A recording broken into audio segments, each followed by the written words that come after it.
Last one. Ported barrel, 18-pound stock spring. I've got like 16 rounds.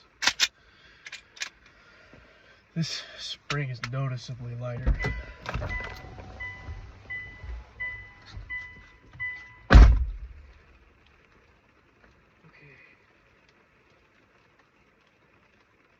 Oh, come on.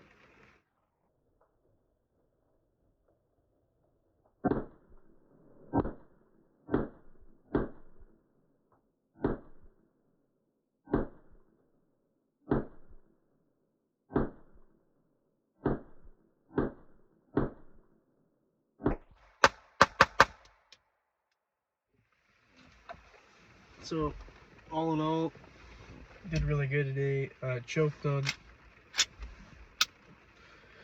the ported barrel in the. This kit comes with 2 springs.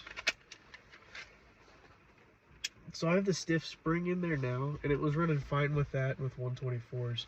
But with 115s, I had to use the slightly softer spring, and it's just the one on the outer here. You can't change these unless you get one of the other kits that allows you to adjust all kinds of stuff. But 115s, 124s. I'm carrying some a little bit hotter, some HSTs. They're 115, and so I'm gonna just run the stiff spring for that. I put a couple rounds through it, it did fine. And then for all my backup mags, I got 3 of them. I gotta load that one back up. But so this has some 115 FMJs in it. Little piece of shit. This mag worked better than the 119X mag, the empty one here. Worked better than that. Go figure. Anyway, actually locked back. This is all Aguila 124 hollow points. They're cheap. I can buy a few boxes of it, load up a whole shitload of mags for extras to keep a couple in the car, a couple around the house, whatever. But so that's all 124, and that stuff all ran great with the stiff spring. I figured since that should be a little bit anemic, the mag that I actually carry in the gun, with 115 HSTs, at least for now, I should be fine with that. So, the plastic guide rod with 18-pound spring, that's a noticeable difference when you rack this light. Like, this is super light right there. I also have the stiffest striker spring in there, so that helps a little bit with the initial unlocking, but super light right there. And then you can watch the guide rod. All 3 of those springs are all fully compressed, right? And at the end, it's like 25 pounds. So that's slowing the slide way down. It shot so smooth. I didn't feel like it was jumping as much at the back of the recoil. Didn't feel like it was coming back and then slamming and going BAM! It felt smooth the whole time. It felt like it tracked. I could see the dot rise just a touch, and then it would come right back to where I want. Rise and come right back. This 407C, the dot very rarely left the window. It only did when I was fucking up a little bit with my grip. Otherwise, it was dancing in the window, kind of like that. Like, not perfectly straight up and down, but it's kind of like a little bit over and then down. That's got to be something to do with the way that I'm gripping. I must be pushing it one way, but anyway,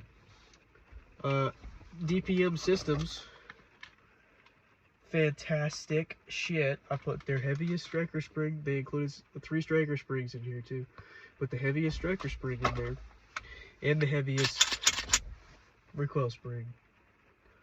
And with this